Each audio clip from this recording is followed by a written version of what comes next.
Hello, is the mic on? Yeah. Welcome to the lightning talk session, and we are going to talk about taming your team monsters.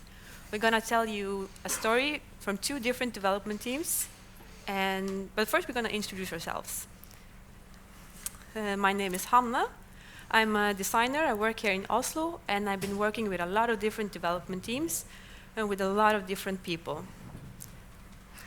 My name is Nora. I work as a designer and consultant currently at Net Company. That's where I got to know Hanne, and I also worked with a lot of different developing teams, and we're both interested in what really makes a good team and how to work better together. So we want to be a part of a high-performing team, and this talk is not about what a high-performing team is, but just to give something to talk around. This is a lot of the things that we think would make a high-performing team. But first, before I get into how we are getting to be high-performing, I'm going to introduce you to my team. And my team consists of monsters. The people in my team, you might have been working with them. I see a couple of them here. They are absolute monsters to work with. One of them is the unavailable princess. And she's a very important person in this team. She's a decision maker, but she's negative, she's not present. In meeting rooms, she would probably be looking at her phone instead of listening to what you have to say, and then she would shut down everything you have to present. And then in my team, you would find the indecisive chameleon. Actually a very intelligent person. I know he has some knowledge about stuff, but he never talks about it. And he's kind of a boring person and never wants to make a decision. He always follows the majority, and when something goes wrong, he's the first one to point a finger at the people who actually made a decision. Then we have the oracle. That's the person that consumes all the time in the meeting. He would know what everybody does, how everybody's supposed to do everything, have all the answers, and spend absolutely all the time. And then in my team, I had the inflexible stick.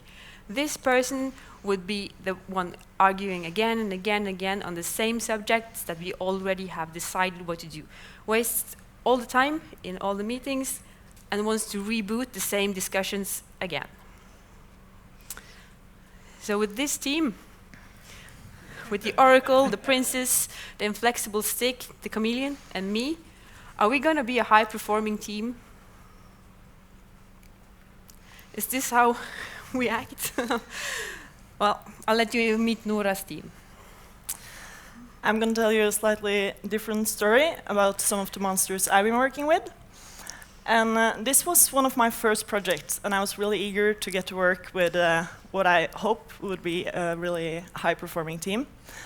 The first person I met was what I like to call the caterpillar. She was the manager of the team, but she hardly had the time to sit down with me, and what she decided to tell me was that I had to include her in every decision that needed to be made.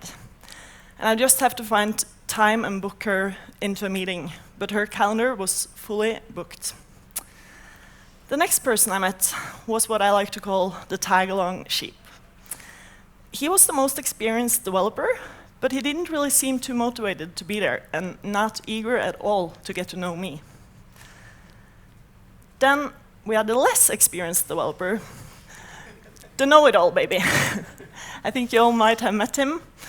He knows everything, being design or the core of the project, management, and of course, developing.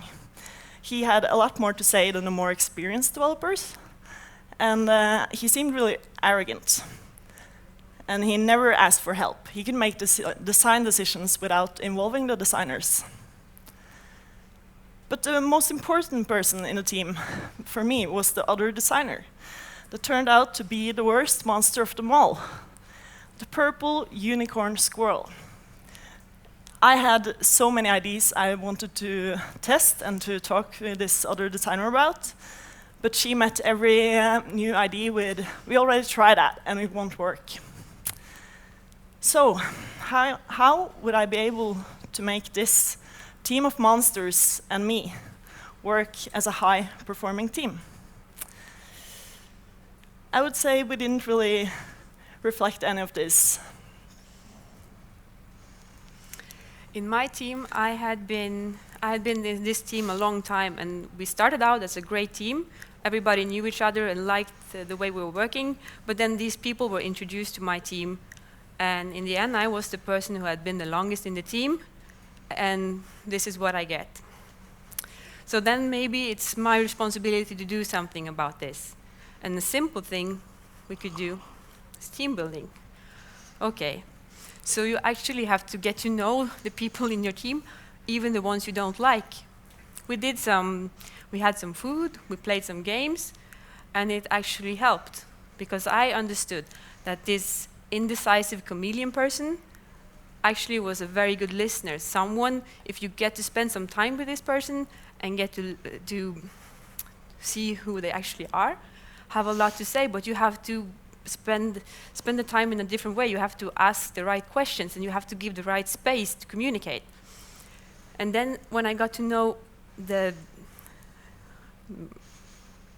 I'm forgetting my team members. The inflexible stick, that you actually just had to make it fun. You have to see the perspective of the stick, and then you maybe could get the discussion going. And then me spending time listening was the key to like the actually kind of fun stick. And the oracle actually knew a lot of stuff. If I, again, listened and got to know the oracle, he could tell me things I'd never thought I would want to know. Unfortunately, the princess didn't have time to attend the team building, but we got a bit further. This wasn't the solution, making us a high-performing team, but we got a bit closer. So, how did I tame my monsters? It turned out that we apparently had something we needed to work with, and being the new person on the team, it was easy for me to see that not only was the communication a challenge between me and the team members, but also between the other team members. So I figured out that we had to do something, work on the communication in the team.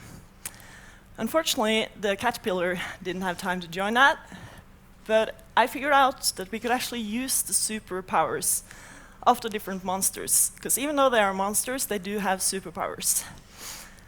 And we decided that by trying to choose some of the different sketches that the unicorn squirrel had made, that was really, really nice sketches. She was a super good designer.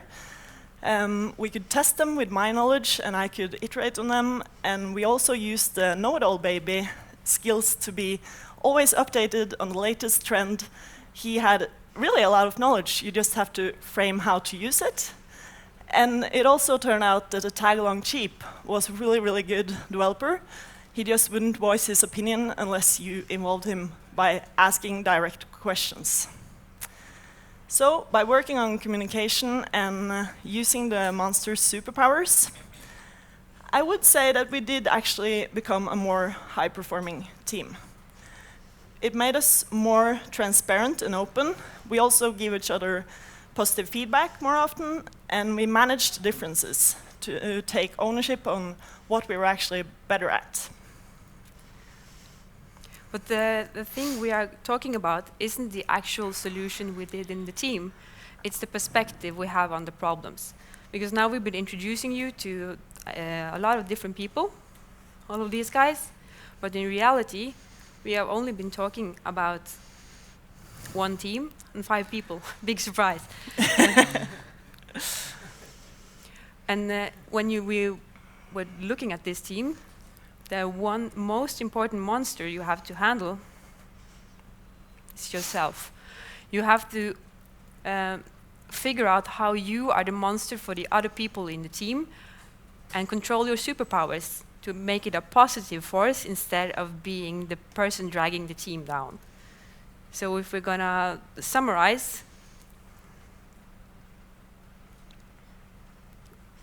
get to know the people, not just their professional personalities, and get to know like who are you working with, even the people you don't initially like. adjust your own expectations and communication style to the person you are talking to. And we all have different perspectives. We all have a different set of monsters. And when we talk about our teams and our colleagues, we have different stories. And you have to tame yourself. But there's a little bit of extra thing you have to think about. Sometimes there's nothing you can do. Some people are just in the wrong place. The monster is in the wrong habitat.